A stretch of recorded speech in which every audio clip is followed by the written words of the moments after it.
Okay. And Good we're afternoon. on. All right, thank you. Thank you, Mr. Walker. Good afternoon, distinguished guests and panelists. We're very excited to welcome you to this academic year Conversation of Understanding. Again, I'm Dr. Sheila Caldwell, Southern Illinois University Vice President of Anti-Racism, Diversity, Equity, and Inclusion, and Chief Diversity Officer.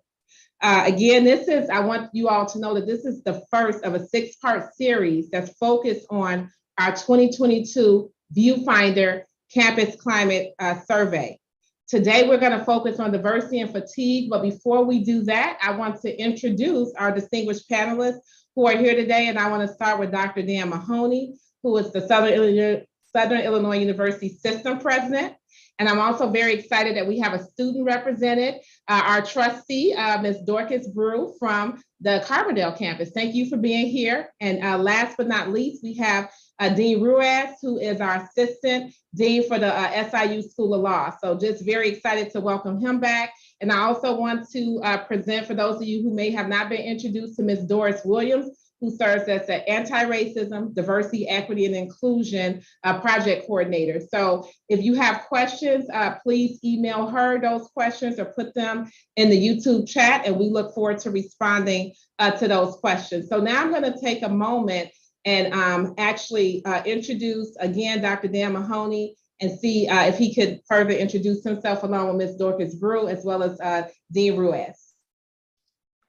I don't think I have much more to add other than Dan Mahoney, president of the SIU system. And I think originally I was going to be the wrap up, but I'm part of the panel today. So I'm happy to fill in and be part of this. Thank you. Yes. Ms. Dorcas Brew. Hello, everyone. My name is Dorcas Brew, and I'm the current student trustee at the Carbondale campus. Apart from student trustee work, I'm actually a cinema major, and I also work for the Student Center marketing team. So I do video and photo and graphics for the school as well. My name is Mike Ruiz. I've been at the university now for 25 years. Been in a lot of different departments, but currently I work in admissions for the SIU School of Law. Perfect, thank you. And I also think it's worth noting who is absent from the room today. I have unfortunate news to announce that Ms. Haley O'Dell, who represents the SIU Edwardsville campus, due to unforeseen circumstances, is not able to join us today, as well as Dr. Jessica Harris. So again, they send their regrets that they're not able to be here, but we look forward to moving forward with this panel. And again, I want to be clear about why we are focused on conversations of understanding as it relates to our campus climate findings. And so one of the things I'm going to take a few moments to do today is to provide context, and I will spend about 15 minutes sharing a presentation about our campus climate findings from the survey that many of us participated in this past year. And then we will entertain questions that we will respond to, and then we're going to invite all of our audience to participate and join the conversation at 1 o'clock today for the last 30 minutes. So again, we look forward to engaging everyone, and we thank you for being here. And so now I'm going to start sharing my screen just to make you aware of these findings and how they're critical to the conversation that we will have not only today, but throughout the year. So the first thing I think that is worthwhile is, why did we engage this campus climate survey? Why was this important to SIU, to Dr. Mahoney, to really spend the time and the money to make sure that we were aware of how people perceive our campuses when they show up to work every day? Because we wanted to be a positive experience where people could be their authentic selves, where they can feel welcome, where they can feel respected, valued, seen, and heard. And so it was very important to us to hear from you, to see how do you perceive your environment on the campus, in the classroom, in the workplace, and in the community. And those are the things that we sought to assess. So we looked at perceptions about welcome, sense of belonging, political and religious views, safety, and access to resources in the workplace. We also looked at it outside the classroom and the surrounding community. And it is important to note that we specifically wanted to know about all experiences, but we did target specific constituents, looking at international faculty members' perceptions, racial ethnic groups, people with disabilities, the LGBTIA+ community, as well as our veteran population. So we have data on everyone, but including those diverse constituents. Who actually participated in the survey? The survey was sent out to 20,000 students and 7,000 employees.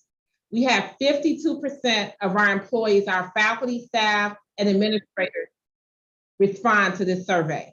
We had 20% of our students respond to the survey. And it is worth noting that when we work with Viewfinder, we said, what numbers do we need to look at to make sure that this is a credible and reliable document that we can actually glean insights from?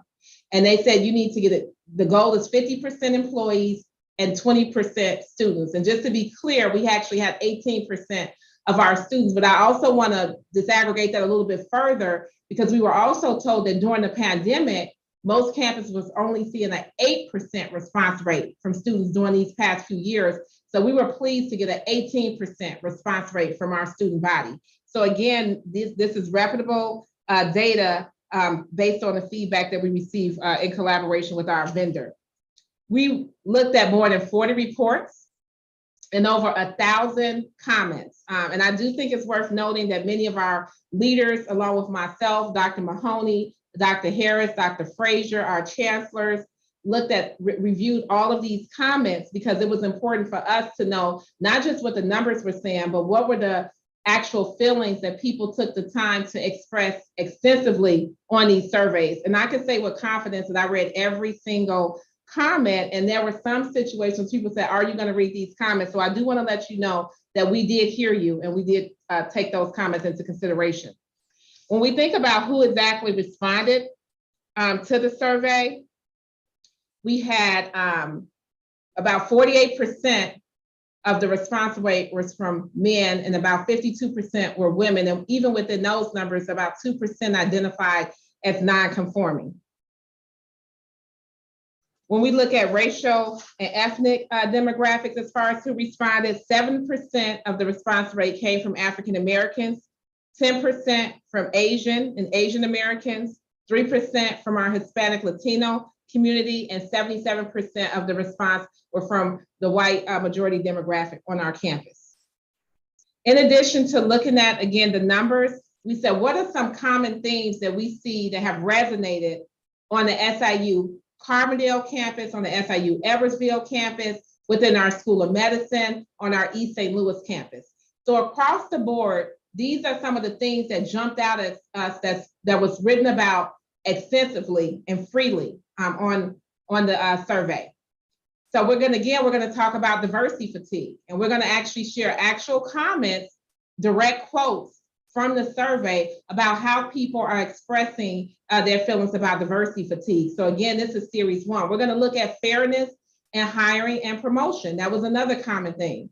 Lack of belongingness, bias, and racism. Those were some things that emerged, and we're gonna speak about that and how we could be a more inclusive and welcoming anti-racist campus, because that's something that we're committed to, that our board of trustees are committed to, and that we have declared ourselves as an anti-racist system. Also, a lack of appreciation for work, people just not feeling appreciated, as well as inadequate salary and benefits. So these are all the things, again, that you spoke to us about and that we want to address.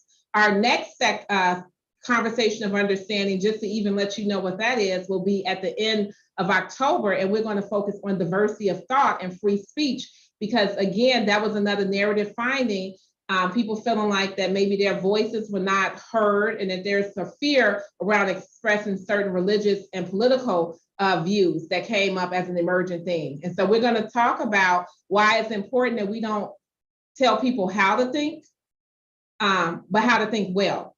We're not trying to shove anything down their throats. We are a liberal arts environment. We're a college, a public university, and we want our students to think well and critically and not tell them how to think. So that will be another conversation of understanding. But as we focus back on this current thing, defining diversity fatigue, I do want to share some definitions from the research that expresses how diversity fatigue can play itself out in higher education as well as an environment. And I know that I want to read these particular comments and definitions to you.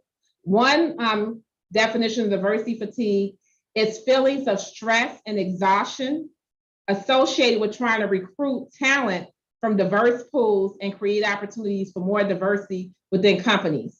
That came about in 2017. Another comment or definition of diversity fatigue is feelings of being overwhelmed by the amount of work left to be done around diversity and general disappointment in a phenomena of all talk, no action. That was something that resonated in our comments. Another definition of diversity fatigue is the amount of energy, time, and resources it takes to solve complex problems around diversity, equity, and inclusion, what makes it harder to stay committed to initiatives in the long run. In other words, diversity fatigue is coming because some people feel like they don't have the capacity or the stamina to want to persevere because, again, we know that this problem did not happen overnight and it will take longer than overnight to solve the issue. And so what does it look like for us to continue and to persist and to persevere? If we focus on diversity fatigue in the academy, it is specifically defined as the dampening in people's response to or enthusiasm for efforts that improve the experiences of underrepresented people. This state experience is connected to system justifying beliefs, system justifying policies, system justifying structures as it related to concerns about the effort required to do diversity interventions. And we also saw these definitions being played out again in many of the comments that we received on the survey. So what were those comments? And these again are direct quotes. And I want to emphasize that we are not interested in who these quotes came from. This survey was designed to be anonymous and confidential. Again, I mentioned that we had over 1,000 comments. So the last thing that myself, along with leadership, was interested in was trying to figure out who said what, because what's most important to us is that you were able to be transparent, able to be honest, able to freely express yourself so we can obviously solve the challenge and the issues that are occurring. So again, I want to make sure that I stress the fact that these responses, we are not clearly aware maybe from the campus of where they came from, but not the individual. And the goal of ours is not to uncover, again, who these responses came from, but what we can do to enhance the climate on our campuses throughout the SIU system. So the first comment that I'm going to share today, and I want to make sure that I'm clear that I'm probably going to share about 12 to 15 comments, and we likely had close to 200 comments about diversity fatigue. And so even the comments that are being shared today was distilled based on themes that were a part of diversity fatigue. So again, we talked about not sure you can force diversity. That was a common thing, people feeling like diversity was being forced. I think SIUC provides the institutional opportunities. I think it starts with each of us as individuals and then works its way up to and throughout the institution. So again, you can't force it, that it has to work its way up and work its way throughout. That was a comment. Second one, stop overstressing diversity. You are increasing the distance between people. I know a number of faculty who are unhappy, but scared to talk. We fear that everyone else will be branded as racist if we open our mouth. Is that inclusiveness? Please don't create an environment where people don't have to look at someone and think that they got the job because they are Black or a woman or something else.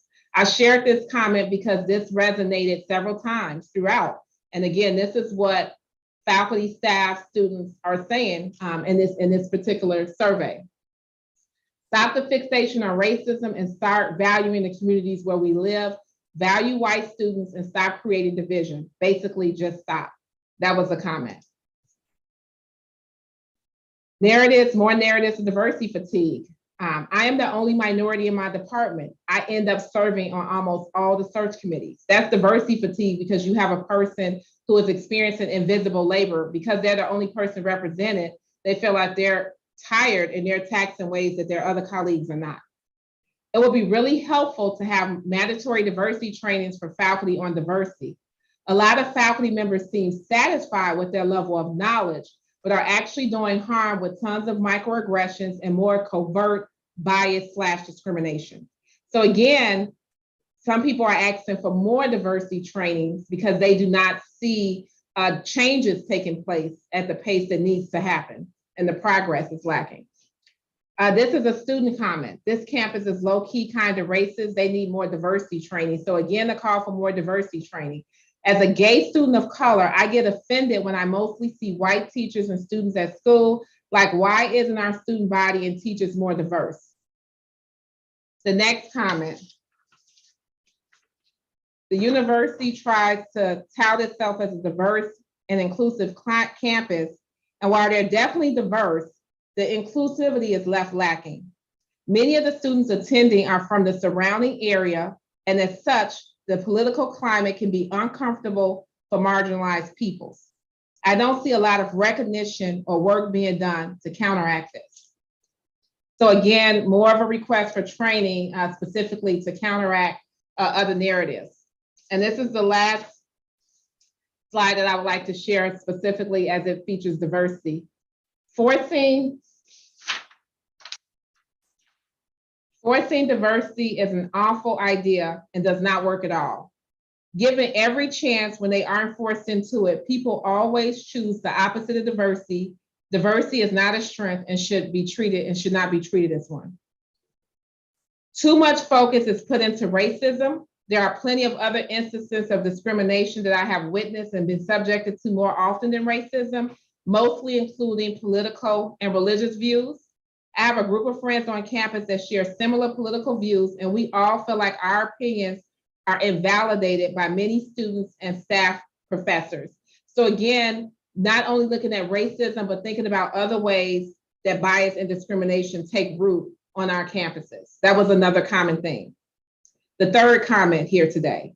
Let us talk about the retention of women and Hispanics in my department since I joined. In 13 years, I have seen 4 faculty women, 1 international scholar, and 2 Hispanic faculty leave us. When these individuals find positions elsewhere, the administration makes it a point of not offering a counteroffer. In other words, they're not doing offering more money to retain this person. And said, what does this tell me? It tells me that they do not want us. The lack of effort to retain these diverse individuals in the department. The last comment here today.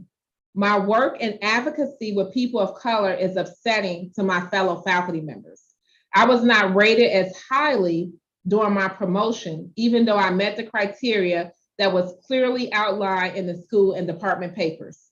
I feel animosity from my white colleagues in my department because of my choice to support people of color. And so again, I get the impression that this is a person from the majority group who has chosen to support people of color. And again, the fatigue comes from the feelings of hostility and also the fact that they received a lower evaluation because of that support. So I would like to say that these are just some of the comments again, but those themes are present. We saw some of these words: fear, frustration, concerns about loss. All of these things are evident. And right now, I'm actually going to stop sharing, and I would encourage those who want to join the conversation when we go to audience comments to actually start composing questions. But then I also want to now invite our panel members in and just have someone jump in to share what are some of your initial reflections about these comments and other comments you may have read as it relates to diversity fatigue on SIU campuses. I'll let our student go first because my wife has told me that when I start talking, I fill up the entire hour and everyone gets off the call and that I'm still going, so. Okay. Well, we'll keep that in mind. Thank you for that tip, Mrs. Ruiz. All right, I'll go ahead. So for me, my initial thoughts, reading the faculty comments and then the student comments, I would say there's 2 parts to it, right? So on one hand, I understand the perspective of, let's say, the majority white faculty with their feeling of diversity fatigue. Like, I'm tired of hearing diversity. I'm just tired, and I understand that perspective. I'm sure we would all be a little bothered if we're constantly hearing the same thing over and over again, or perhaps we feel attacked, by this new initiative.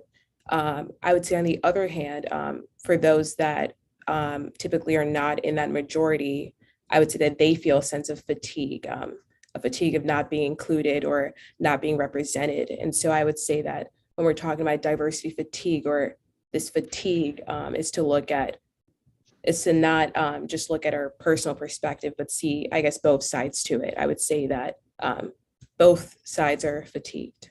So.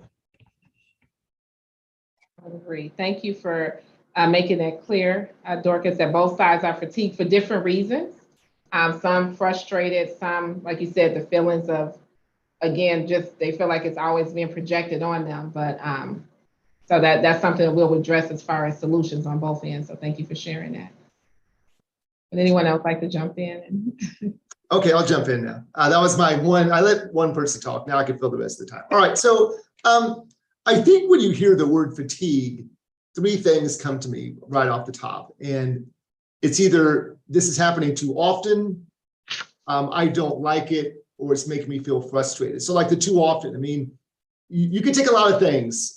Those who know me have heard my summer story about the summer of corn, where my dad brought corn every day home. And at some point, you just get too often. It doesn't matter how much you like corn. The second one, though, is you don't like it, which means it doesn't matter if you get it once or 5,000 times. You don't like X, so you don't want to hear X. But the third one, and I think it's maybe what we're hearing the most here, and that is the frustration part, right? And there's three elements of the frustration. You get the, I don't get this. So like for me in high school was chemistry. I mean, when that would come up, I feel very frustrated. I didn't get chemistry, didn't understand it. Or number two, it makes you feel bad about yourself, right? So any topic that you perceive makes you feel bad about yourself, you're immediately going to get frustrated by that. And then third is what I call the no success, right? And that is that people can get fatigue on something, and the frustration comes from a lack of success, meaning that, okay, we brought this thing up, we've done this, and there's no perceived gain or goal being met, right? And so I think when we look at these quotes, we have to ask ourselves then, why is the person experiencing the fatigue? And then break that down, because I think depending upon why they experience the fatigue, there might be a completely different approach to it. Excellent. Thank you for that, Dean Ruiz. And I like that you don't get it, makes you feel bad, no success. And I think about one of the things I would like to address really quickly with diversity fatigue before Dr. Mahoney jump in is that, I think a lot of us maybe can relate to at some point in our lives going on a diet or maybe exercising, and it can be frustrating to not lose the weight or to have a certain diet. But we do, if you want that particular goal or outcome, you persevere past that frustration, past that lack of success. Maybe you try different strategies. Okay, part A didn't work, but maybe I'll do the keto diet. And if that doesn't work, maybe I'll become, vegan or pescatarian, however you choose to do it. But a lot of times we have to maybe experiment a little bit to see what works best and what's most effective. But I think, again, if we think about for the overall benefit of your health, if you've tried those different diets, or the health of SIU, we are required to persevere and persist, because just not being healthy is not an option. And I think that's one of the ways that we want to look at this. It's not an option to just give up and not be healthy, but we're totally open to new strategies, new ways of looking at this to include more people and to be clear about what our goals and objectives are. Yeah, I was going to say, some of what Trustee Brew talked about, I think, was what I was seeing too. And it was interesting, particularly the comments in the first part and the second part was that contrast, which I saw a lot throughout I read every single comment too. And I will say the comments you presented are very representative of, like, for every one of those you saw on the screen, there was probably a dozen or more comments that were very, very similar to that in the survey. So they are very representative, but it was the first group, which was the more, we shouldn't be talking about this at all. We're already a pretty fair place. If we just leave well enough alone, everything will take care of itself and it'll be fine. And you contrast that with the second group that's saying, It is not at all fine, that there's lots of struggles here. And so you kind of have these two very, very different perspectives. And it does get me wondering sometimes how much and maybe that's part of what we try to do, is communicating across groups, because clearly they're not talking to each other about this, because it's hard, those things just don't reconcile very well. I think one of the other things that came up was this idea of you're creating division by discussing race. Almost, again, if you ignore it, there won't be, like, racism will no longer exist, which, as we know, just simply hasn't been the case, and the research doesn't bear that out at all. And race still affects us in a number of ways. I was actually reading a study recently, and not in our setting, but in I think it was kindergarten, first grade, and they asked teachers to watch students as they did tasks and find the students who were doing something wrong. And they didn't do anything wrong. That was not what the test was. The test was they watched their eyes. Their eyes went to the Black male child more so than anybody else. And that was also from the Black teachers as well. So we are very much affected by race in ways that I don't think we recognize. And so the question is, how do we, for those who are reluctant to have those discussions in a way, what's going to work? What is actually going to make you understand that some of this is happening, whether you recognize it in yourself or recognize it in your colleagues? It clearly is happening in multiple different ways, and even in some very, again, in that case, very subtle ways. And I think that's part of what I think Dr. Caldwell and I have talked quite a bit about is, what would work? What would actually help people to see some of these issues, not fatigue them more, not push them away from supporting some of the efforts that we have, but actually make this more inclusive, more supportive of equity, and what would actually help to get people to that point of seeing that we do have some issues here at the university as we do in larger society. So those are some of my thoughts as I saw those comments. Thank you, Dr. Mahoney. And I totally agree with that. One of the things that stood out to me as you were sharing, like when you talk about, even the study that you shared from Yale, and again, how it plagues everybody, because we know with systemic racism, it's not just a specific group, it's a part of our culture, and it impacts all of us. And I think it's worth sharing a few more pieces of data from the survey. So when we talk about this conversation and diversity fatigue and people having different experiences, one of the next questions is, what are some of the reasons why some team members are feeling fatigue, fear, or frustration? But I think it's worth noting another part of the survey was asking about perceptions of welcome. And so when we looked at that particular data, we found that Hispanic, Latino faculty felt the less welcome when we look among faculty.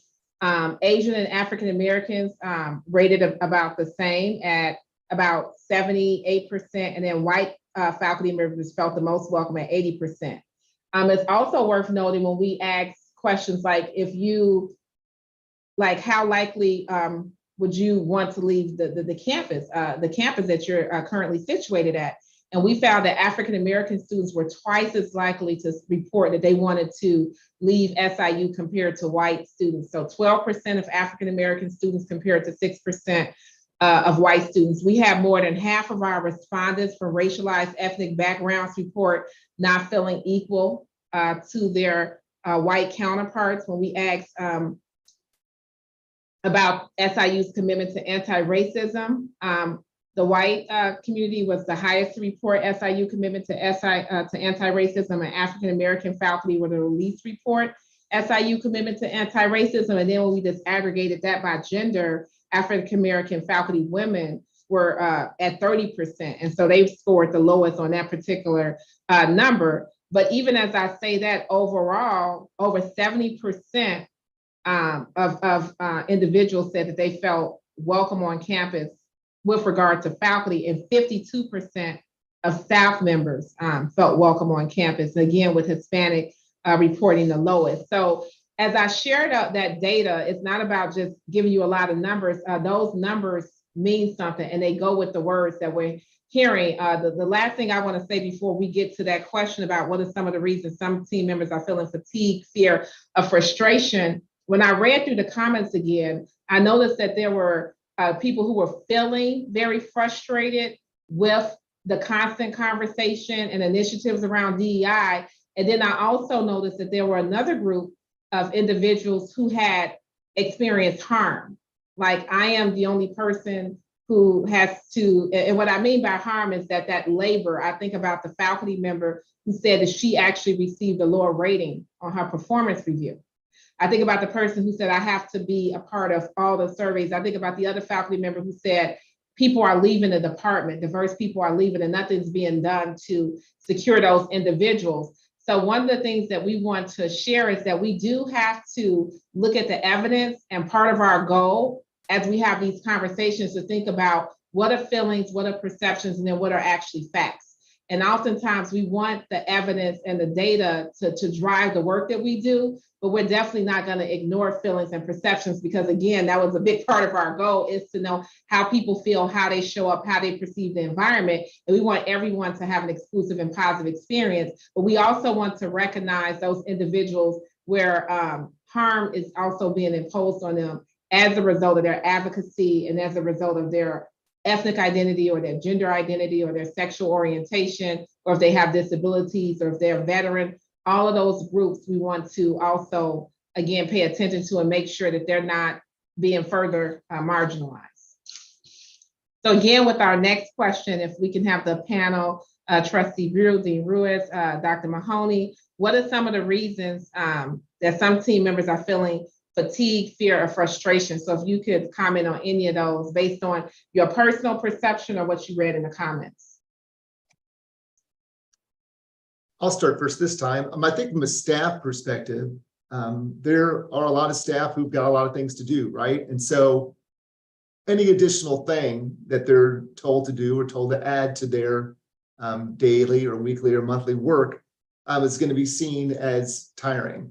It's just, okay, this is another thing I have to do now. So I think it's incumbent upon the leadership that if we're going to make something a priority, then staff time has to be allocated as such, so that way that can be dealt with without, again, proceeding to be just another additional thing. And that's difficult because I know we're kind of light on staff on the campus now. So, but I think if this is a goal, then I think you have to listen to those staff who are telling you, hey, I'm tired, I've got a lot going on. Is this really a priority compared to all the things I'm doing?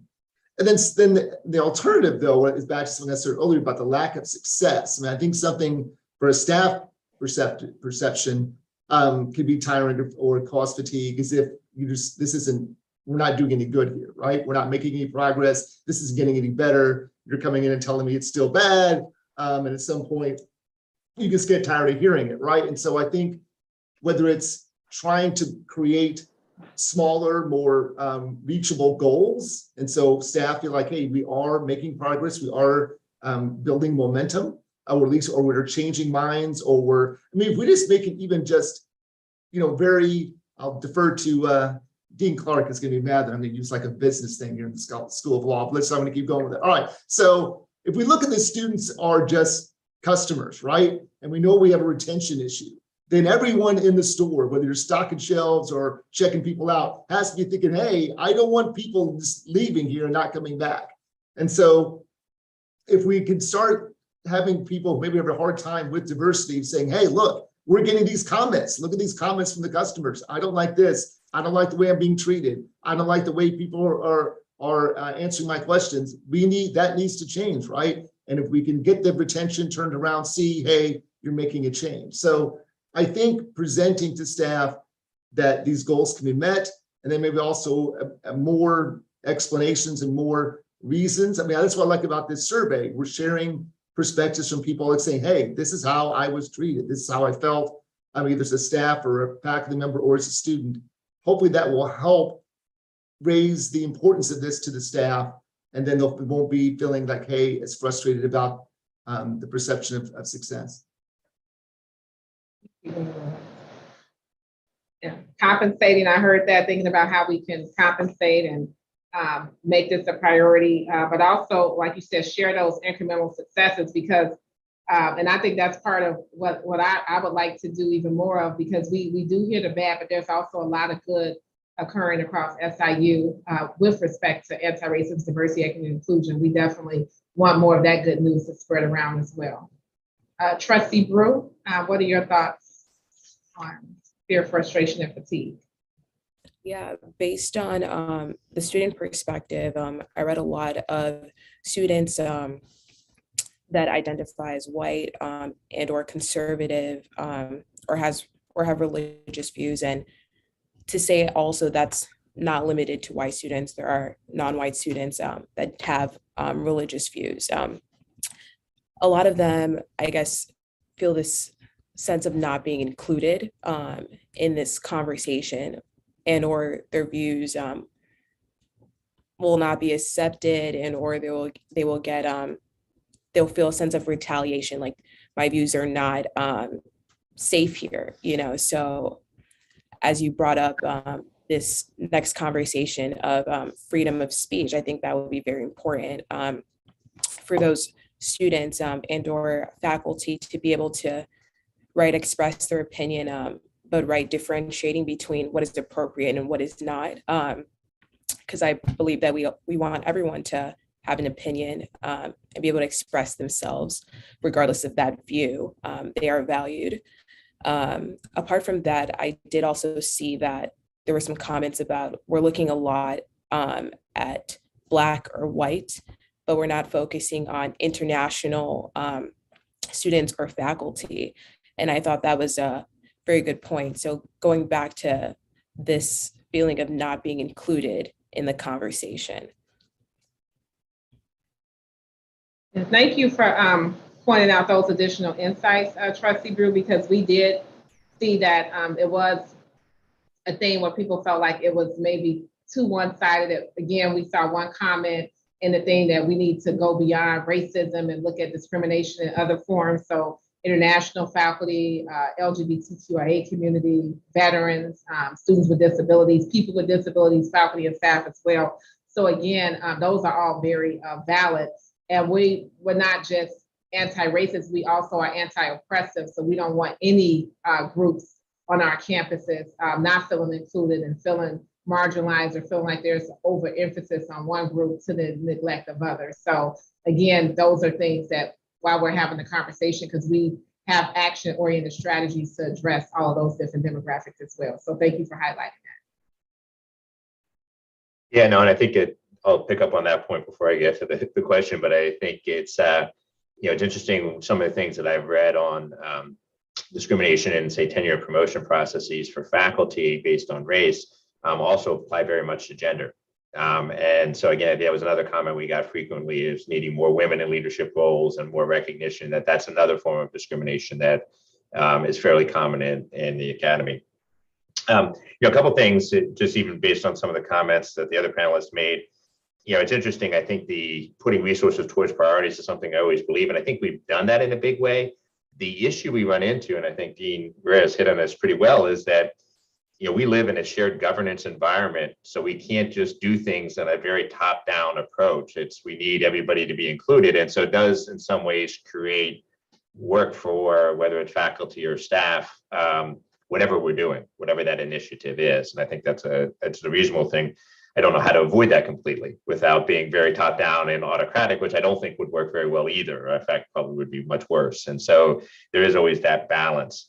I think one of the things relative to fatigue, and that I heard again from the other panelists, is this feeling like we haven't made any progress or nothing has happened. And I think that's where maybe we sometimes fail as institutions, is to celebrate the successes and keep reminding people of the successes and the things that we have done, and the things that we do on a regular basis. Even the discussions we had with the chancellors yesterday about their leadership teams and who's part of that. And it's a lot of the affinity groups are part of that. That doesn't happen at most institutions, where they actually have a voice at the table when decisions are being made. That's not common across everywhere. So we've done things, as I think an institution across the system, that I'm not sure everybody recognizes maybe as different as it is, or as positive as it is. And so I think that helps a little with fatigue at least when I'm dealing with things myself, is I look back and say, yeah, but we did X, Y, and Z, even if we have A through W to still do, or whatever it is, that we still have a long ways to go. There are things that have gone well. When I think about what I heard in the comment or saw in the comments, again, there were those two very different, I think, feelings, and some of it was, for some, I think the fatigue comes from, I've had to talk about this my entire life. And I'm constantly being pulled into this discussion over and over and over again. And I've got to explain the same things over and over and over again. That comes more so from people of color, again, women, LGBTQIA. They're always having to explain to everybody else what they're experiencing. And not seeing or feeling like there's enough change can be, I would imagine, exhausting after a while. And so you certainly heard some of those comments, I think, and both in the survey and what I've heard from others. I think for others, it's this is almost like we were just talking about, it's a new thing. I haven't had to deal with this at all before. I haven't had to have these discussions. Now something else is being added on. And even if you talk about, for example, diversity training, this is now something new I have to do that I hadn't have to deal with this at all before. So this is all new to me. And that, if I'm tired because of other things, not even necessarily related to diversity, now we've added something, and that I think causes some of that fatigue. I think the fear also was clearly in the comments that you shared, but also in the ones that I read. This notion of, if I have views that are not held by the majority of people on campus, that I'm fearful of expressing those. And I think it's something, again, Dr. Caldwell and I've talked about, is how do we create environments where people can work through some of their beliefs and feelings and talk about those in a way that's a safer space to have those discussions. We've had some ideas about how we might do that, but I think that's something important to do, because unless you have a chance to work through some of those things, we all change and evolve in different ways, regardless of what our views are. But not being able to actually talk with other people about those probably doesn't allow you that same evolution or change over time. That would be positive for most of us. So I think it's, again, trying to find ways to take away some of that fear, but that clearly was part of it as well. I will say too, this is one I think about a lot, is sometimes the views you have are actually just completely contradicted by all of the data and research that we have. And so how do we allow you to say that without saying, kind of like, you're an idiot, this clearly is not true, in a way, again, that's safer to say, yeah, I know you believe that, but it's not actually supported by any research or data. And I'm a data guy, and so I'm always feel compelled to say, but that's not what really is happening in the institution or across the country or whatever it is. So again, trying to create that safe space so they can present that view, but don't feel attacked when we say, well, but the data doesn't support whatever it is that you think.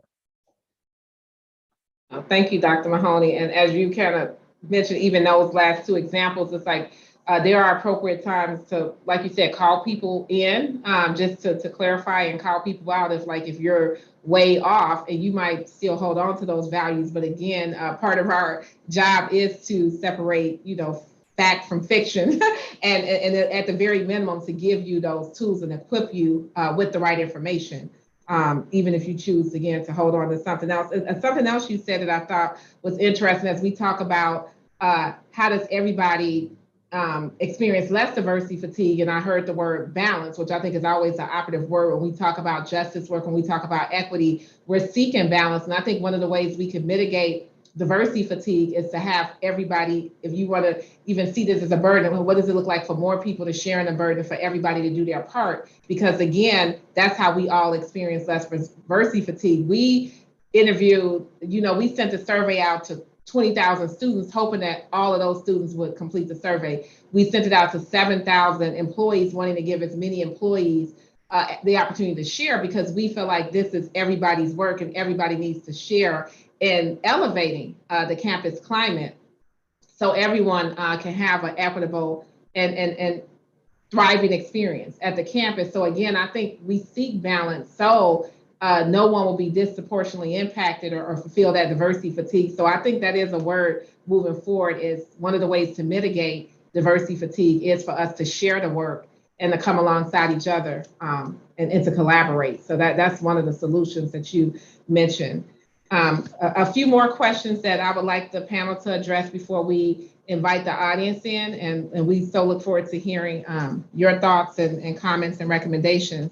As we talk about diversity fatigue, why do you think it's important for us to persevere beyond this fatigue? And even more importantly, what will we gain? What will our SIU campuses gain by continuing on our anti-racist and anti-oppressive journey? I'll let President Mahoney go first. I think it's his turn to go first and be rambling.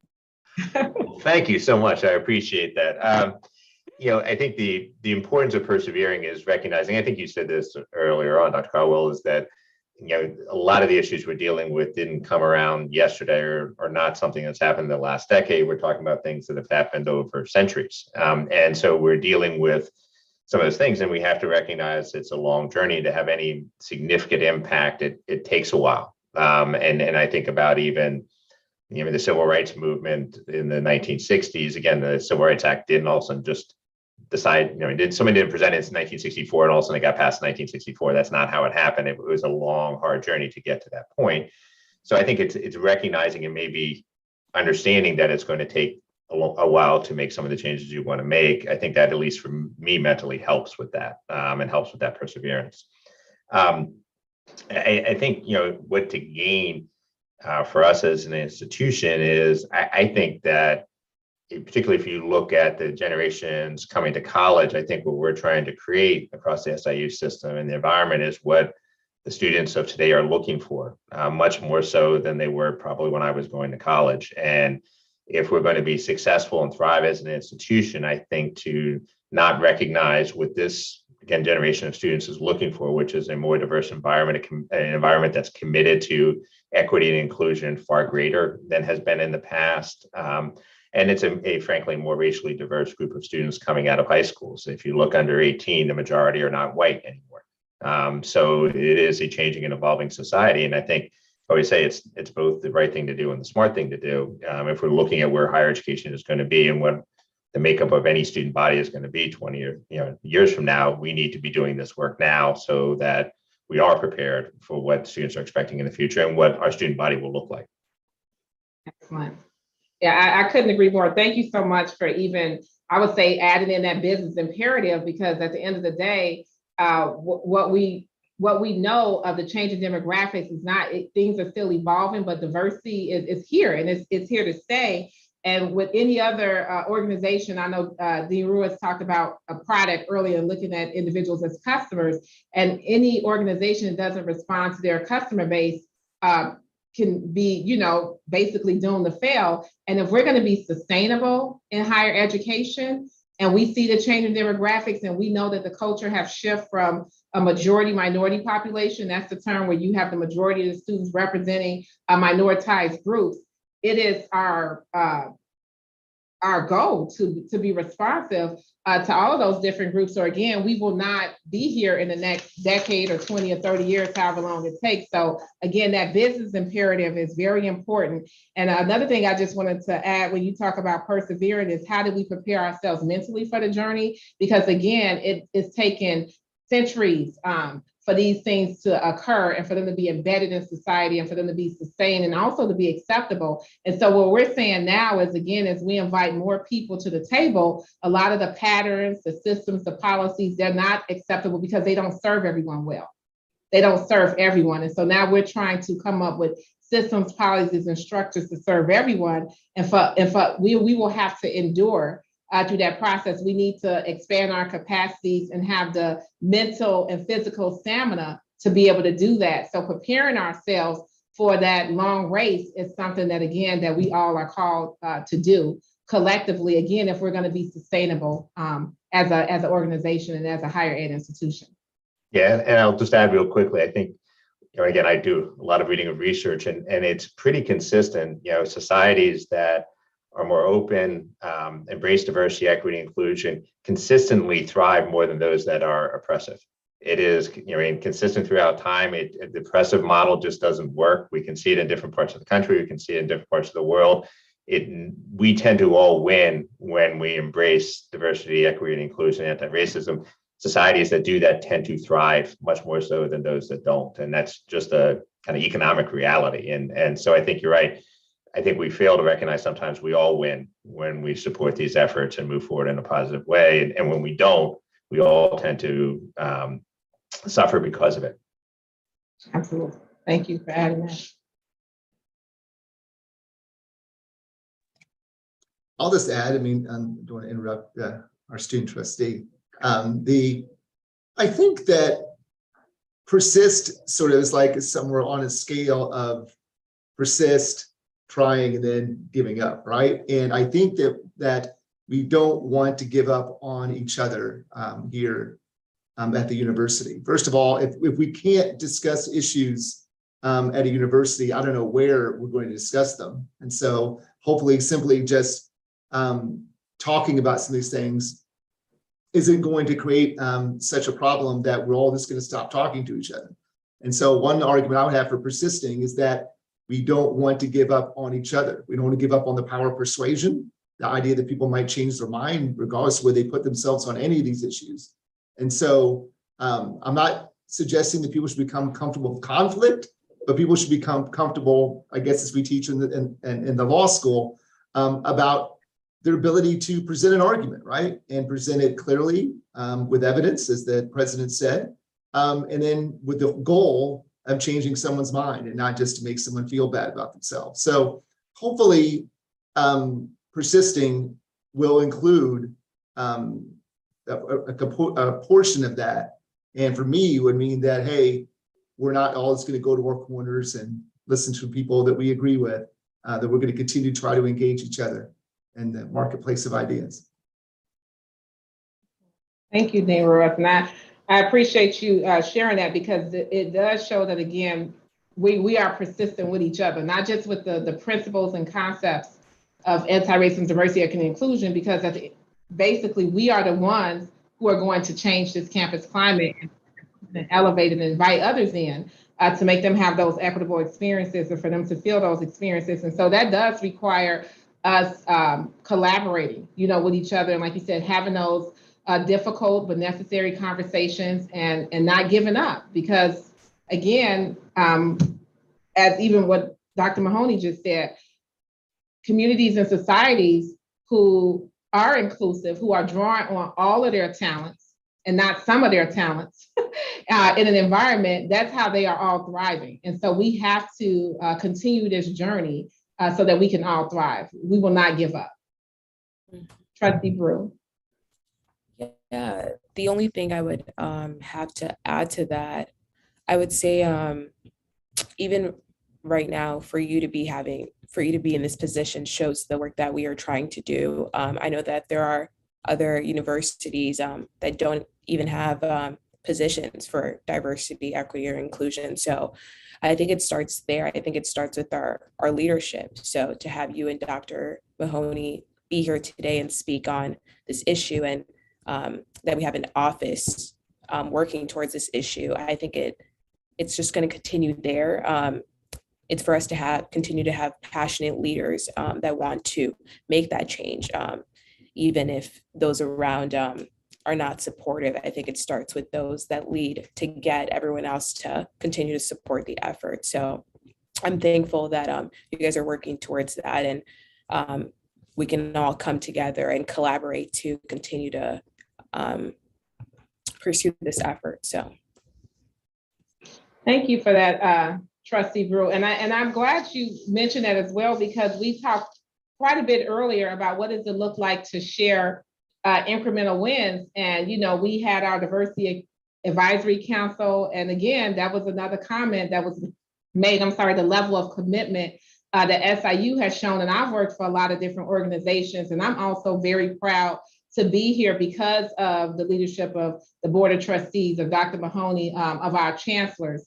And I would like to say, in my role, I get to see, I read through the 75 comments that I sent you all and the 1,000 comments overall. And so sometimes you think, oh, this could be a bit discouraging, but then I also get to see the best of SIU from different perspectives as well. And so one of the things, for those of you who may not know, is that we were recently awarded the Higher Education Excellence and Diversity Award. We were one of 7 systems that applied, and we were the only ones to receive it in the country. And it wasn't just, well, here, you have this representation. There were specific benchmarks that we had to meet. They looked at the fact that we are growing in our leadership and diversity. The way we fundraise is more inclusive. The way we recruit is also more inclusive and diverse, and we're looking for that type of representation. Our commitments to being an anti-racist institution And so again, these are just some of the things that actually, put us in a prime position.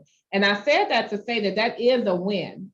It was a robust application. It was very specific, and we were able to achieve that goal. So I do see that as a win for SIU. Another thing that we're doing as a system office is that we are on October 3rd and 4th, just next Monday and Tuesday, we are hosting a statewide higher education equity symposium for the state of Illinois. For those of you who may not know that, we'll put that link in the chat, and you still have 3 days to register, and we would love to see you at that event. But that's another way that we are leading the way across the state to make sure, again, that we're not growing fatigue in these diversity conversations. We have Dr. Mahoney, we have Chicago State represented, we have actually about 24 other organizations who will be participating in this event alongside SIU. We'll be speaking to equity and mental health. We'll have a legislative panel. They'll specifically talk about laws that they want to enact and that they have enacted as it relates to equity in higher education. A few more things, keynote speak from Complete College America. They are the leading scholars as far as how to complete college and how to sustain equity in higher ed. And then I'm also pleased, many of us are familiar with the untimely and tragic death of Michael Brown in 2014. Michael Brown Sr. and Cal Brown will be at the event, and they will be speaking to equity in the communities. And so we're proud to have the Brown family come, and they'll be screening Ferguson Rising. That'll be another part of the session. So it will be a power-packed equity symposium for the past few days. But again, these are the steps that SIU is taking, among many others, to advance equity, diversity, anti-racism, anti-oppression across the state. And we invite you to join us, not just in the conversation, in the words, but also the deeds as well. So those are just a few good pieces of news that I'm proud of coming from the office, the system office. And so one of the things that we want to conclude, I'm looking that we are eager to invite our conversation from our guests today and participants.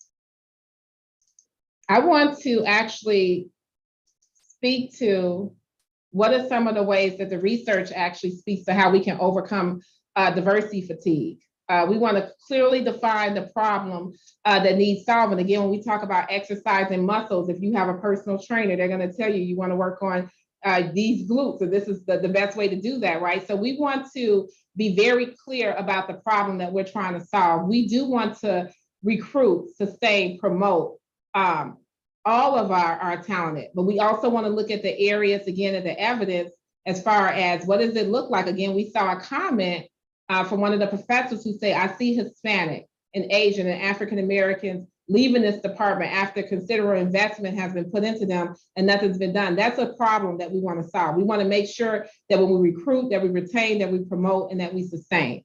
Clearly define how ADEI benefits all in higher education.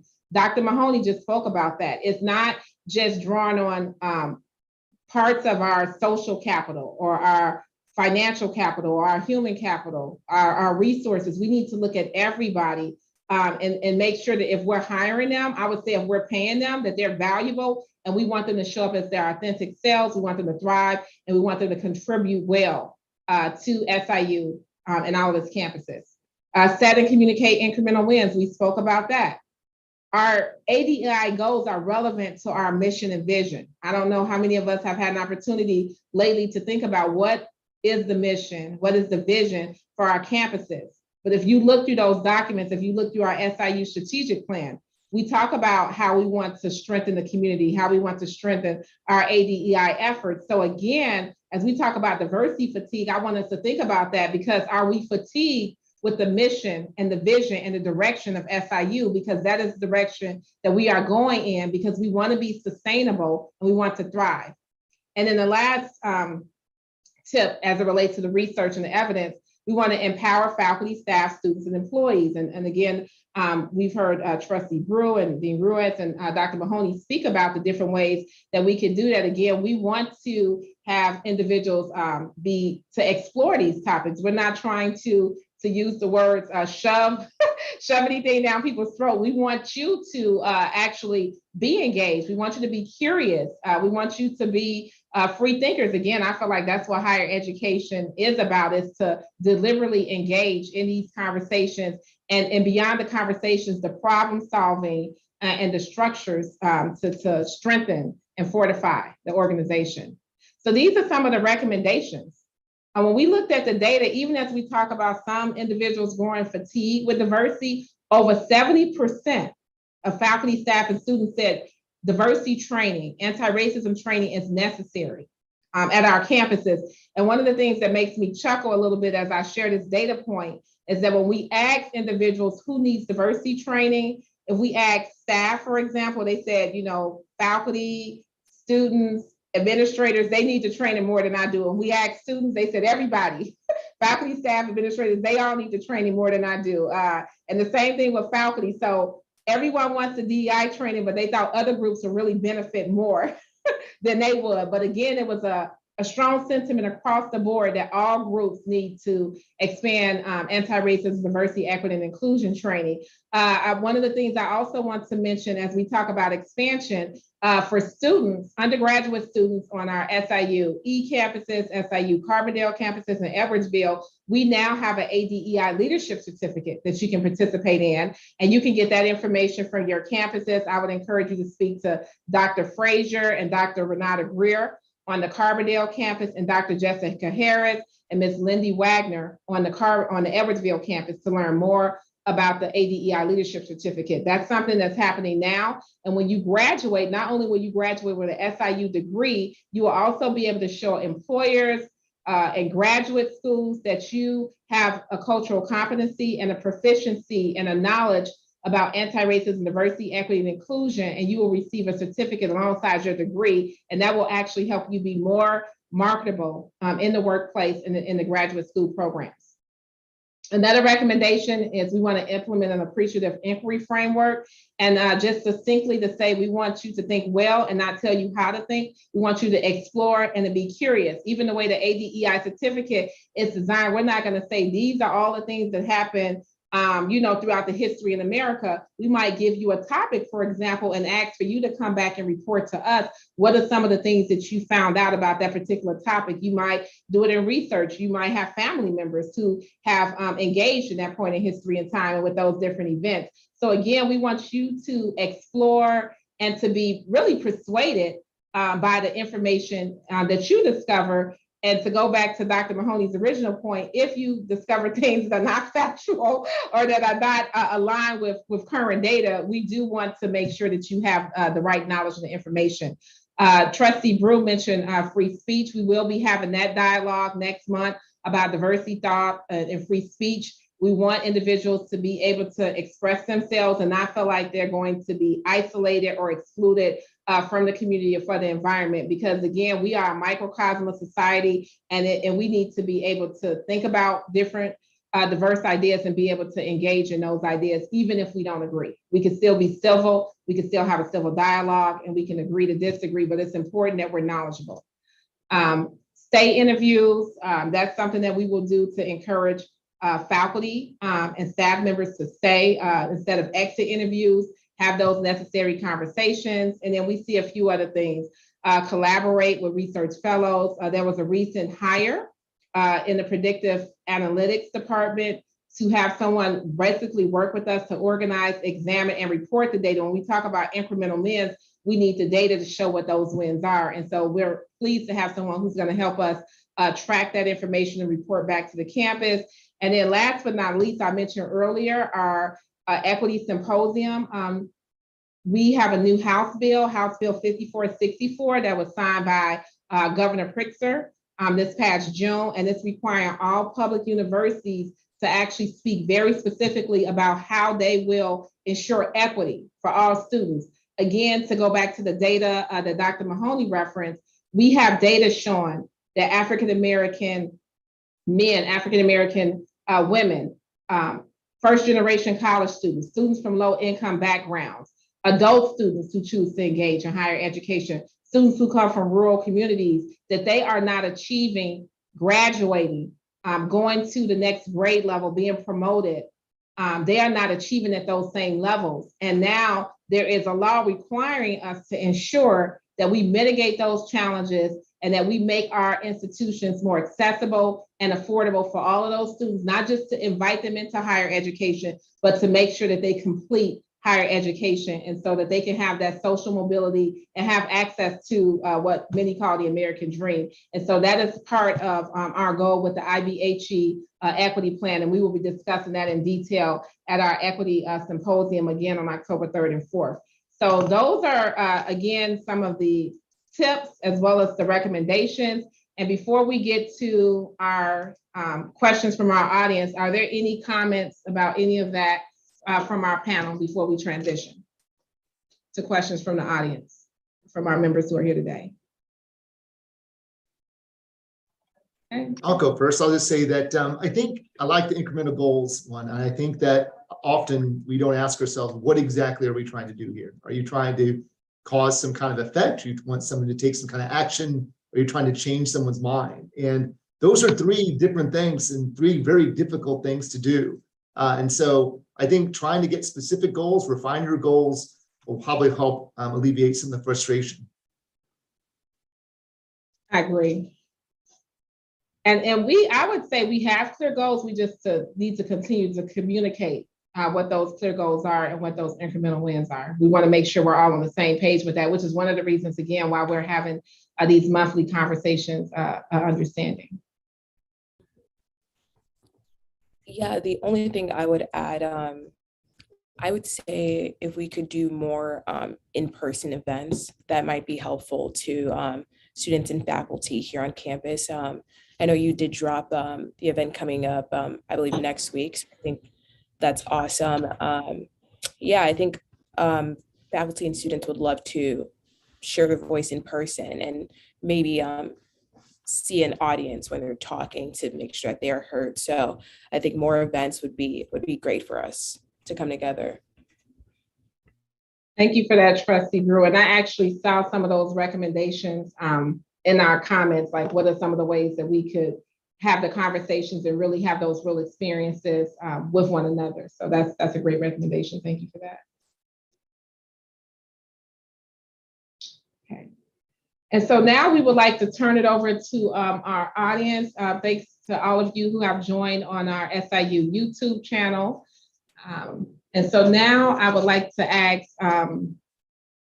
I know in the past we would have Mr. Carol Walker, if you could share any questions. Doris Williams, are there any questions that have come through the YouTube chat that we can respond to at this time?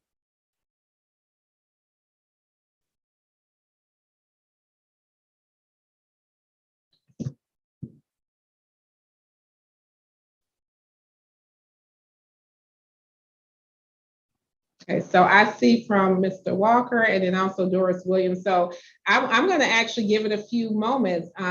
If you were just so engaged that you did not have an opportunity to submit a question, we would love to hear from you at this point. If you have any questions about the data I shared or any of the comments from our panelists today, if we need to clarify any of our commitments or points that were made, we would definitely welcome an opportunity to do that as well.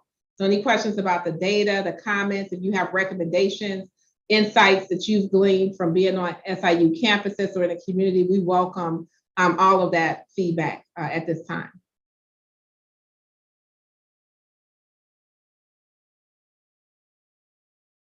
Probably give it a few more minutes.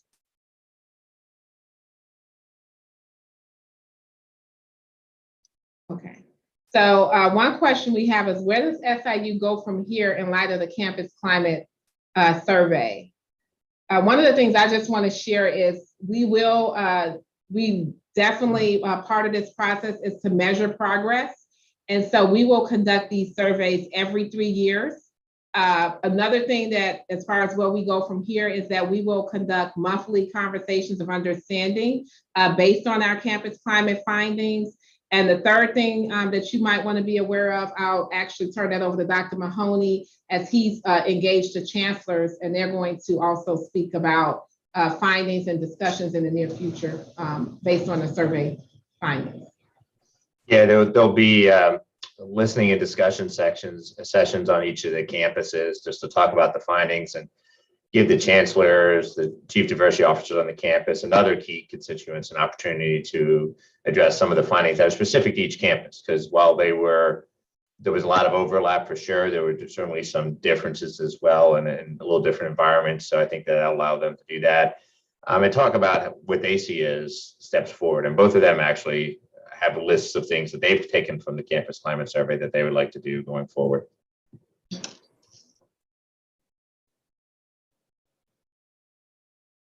I would also like to share that where do we go from here is when I spoke specifically about the recommendations, we are looking at solutions. So those recommendations were designed with solutions in mind.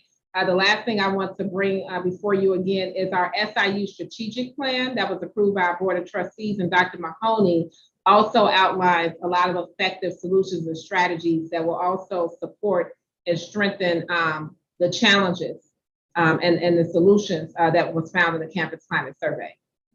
Another question, how will all stakeholders be made aware that these things are happening?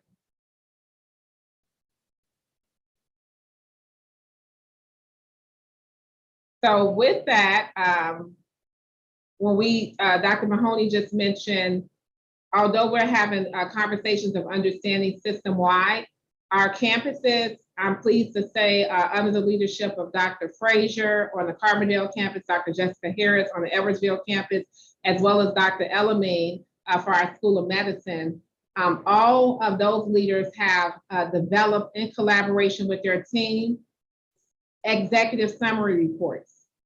And so although the information I presented today was from a system-wide perspective, again, as Dr. Mahoney mentioned, that some things are different on each campus. We want you to be aware of what those differences are as you reside on those particular campuses. And so now you will have access. We will be forwarding all of that information out. It will be posted on our website. It will also be posted on our system website. So that's one of the ways that individuals be made aware that it's happening. And we are asking people to come alongside us to get the word out. I believe in marketing things. We don't want any of our documents to just sit there. We want them to be living and active and to inform the campus climate. So again, we have our different leaders on our campuses who will be sending out the information. The chancellors will be doing findings and discussion sessions before the end of the semester. That will be another way all stakeholders will be made aware. And again, we invite you back to our monthly conversations of understanding to continue to engage in these critical dialogues. So those are 3 examples of how we will make sure all stakeholders are aware of what's happening. Another question, any suggestions on working as a supervisor leadership group in which you may sense some of the diversity fatigue that you are discussing today? So how are we collaborating in a group to make sense of some of the diversity fatigue that we are speaking of today? I would say 2 quick things. I would say first, talk to your employees, talk to the group members, try to drill down for exactly what is the problem.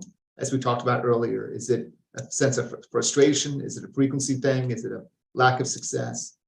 And then the second thing I think we need to, supervisor or group leader can do is realize teaching is a profession. Teaching is difficult, right? Not all of us are really good at doing that. And so if you feel like, hey, maybe I'm not the person to be leading this discussion or doing this training or helping with this activity, reach out to your friends and colleagues across campus. We got people here who are excellent award-winning teachers and educators and trainers that are here to help you with whatever activity or discussion or problem you're trying to solve. So don't feel like you have to take these things on yourself. There are resources here on campus, people on campus who can help you maybe reach the audience or the employees of the group you're trying to be part of.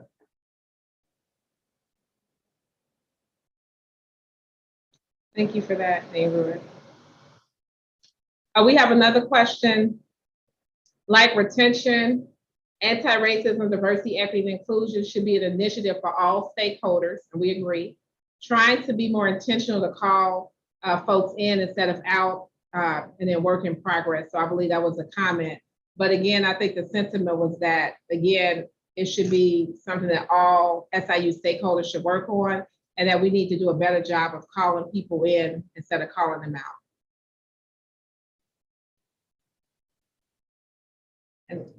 And I will say there's even, I've seen some of this even in the last few months of, I think somewhat related to this, recognizing people who are trying to make progress, trying to do good things, try to be supportive of efforts across the campus.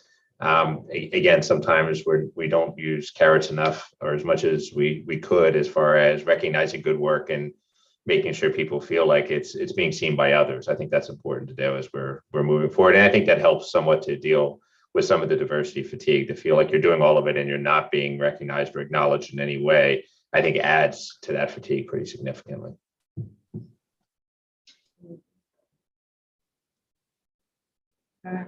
We have another question from a student. How can we improve the graduation rates for minority students? If I could just say, actually a large part of our panel for the next 2 days, we have ideas about that, but we are actually convening leaders from across the state to have that exact conversation with the Illinois Board of Higher Education, improving graduation rates for minority students. There's a lot of evidence that actually speaks to how we do that. And so even as one of the things was, us specifically being very intentional about hiring more diverse faculty and staff members, that is a high impact practice that we see across higher ed. And that's something that we are actually trying to do, recruit, but also retain them, because that's one of the ways to improve graduation rates. Making sure that you have opportunities to do research with faculty members. Some students may not think about that, but again, that has proven over years to be a game changer for students for graduation rates and also post-graduation when it comes to the workforce and to graduate school. So we want to make sure that not only are you just completing your programs to study, but those other programs that elevate you. And I'm looking at the student who wrote this particular message. And I know from your personal experience, we've had conversations and you shared about internship opportunities that you've had, access to professors that's actually allowed you to get access to certain internships, in addition to your hard work. So again, we want to make sure that those experiences are there. We want to make sure that minority students have access to college success resources. If you need, and not all of our students need this, but if you need access to tutoring when it comes to your particular major or even some of the English math courses, that we have those programs in place as well, that you have access to mentoring. Again, we see the data that faculty of color bear an invisible tax when it comes to mentoring and pouring into students of color. But when we talk about all stakeholders being involved, that's all of our faculty and staff jobs, is to make sure that we're serving all students well and we're engaging them and we're having those conversations. So those are some of the ways that we can improve graduation rates for students from racialized backgrounds. So I welcome any other panelists to add to that. I think we've talked about this before. I think there's several things that usually are important. One, we can't ignore the finances. One of the things we're looking at is how we're using our scholarship dollars and making sure we're meeting the needs of our students as well as we can. And perhaps even looking at some institutions that have done scholarships along the way to help move students towards graduation. So as they run out of money, that money does not become the issue. We find this happens for a lot of students who don't finish. Second thing, I think, is creating a sense of belonging on campus. And there's lots of ways of doing that. And connectedness, you talked about doing research with faculty or doing different high impact practices, that definitely helps. And we know at SIUE, the SOAR program and Fame and Game has had a big impact on retention in the first year. I think with Chancellor Minor, it's really about expanding that program to more students and focusing beyond the first year as well, to make sure that, again, they're kind of continuing to have those types of experiences. And I think the other thing too is creating, I think, somewhat a mindset among all of us that every student who gets here should be finishing at our university, and we should be finding different ways to support them in ways that they need that. And that varies from individual to individual. But we've had this discussion before. I've been in higher education been teaching for 30 years now. I think I've come across 3 or 4 students in 30 years that I didn't think were capable of finishing a degree. Many others didn't for some reason, but they certainly were capable of with the right kinds of support, whether that's academic support, social support, whatever it is they need, mental health support, finding ways to make sure that we're meeting the needs of our students. That also tends to help graduation rates for everybody. And one of the things that Dr. Mahoney said actually activated another thought, just fostering a growth mindset across the college. We want to make sure that as we engage students from minoritized backgrounds, that we don't have a deficit-based perspective. Again, Dr. Mahoney just shared he taught for 30 years and maybe 3 students. So that's like 1 student per decade that he felt like, well, maybe they just weren't equipped well to finish this degree. But the overwhelming majority of those students were very well equipped. And so we have to go into this with a mindset that when students show up at SIU, that if they're here, that means they can absolutely graduate. And so we need to all engage them from that perspective and not have the mindset about what people can't do, but what they can do. And that growth mindset, it starts with faculty, staff, and students. It's not just on students to believe they can. Everyone needs to know and believe that they can be successful as students at SIU, and also when they graduate and enter into graduate programs as well as the workforce. We need to have that belief, and not just have that belief, but students need to feel that, resonate with that, because that's what we're communicating to them verbally and non-verbally.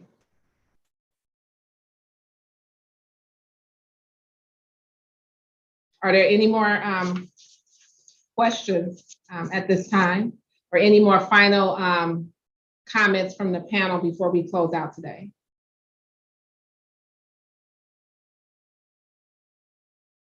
I would just say basically to everyone to keep the conversation going. And this is going to sound very law school, but it's important that everyone keep talking to each other, keep debating these issues.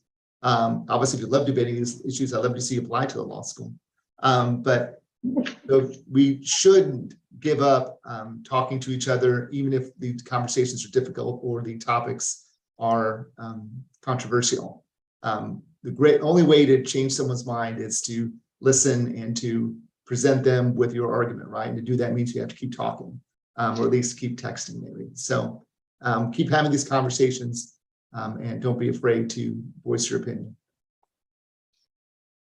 Thank you for that, Dean Ruiz. And so we want to close out by inviting you to our next conversation. We're looking at the last week in October, and I would say be on the lookout. We will definitely, again, as someone say, how will all stakeholders be made aware? Please read your emails and invitations as we send those to you, because we will definitely be continuing the conversation throughout the year. So please stay tuned for our next conversation of understanding on diversity of thought and free speech. And we will be inviting a national organization to speak to that as well. So thank you for joining us today as guests. And I want to thank you to all of our panelists, Trustee Brew, Dean Ruiz, and Dr. Dan Mahoney. I'm so grateful that you all are here today. And again, thank you all for joining. And I just want to say, everyone, enjoy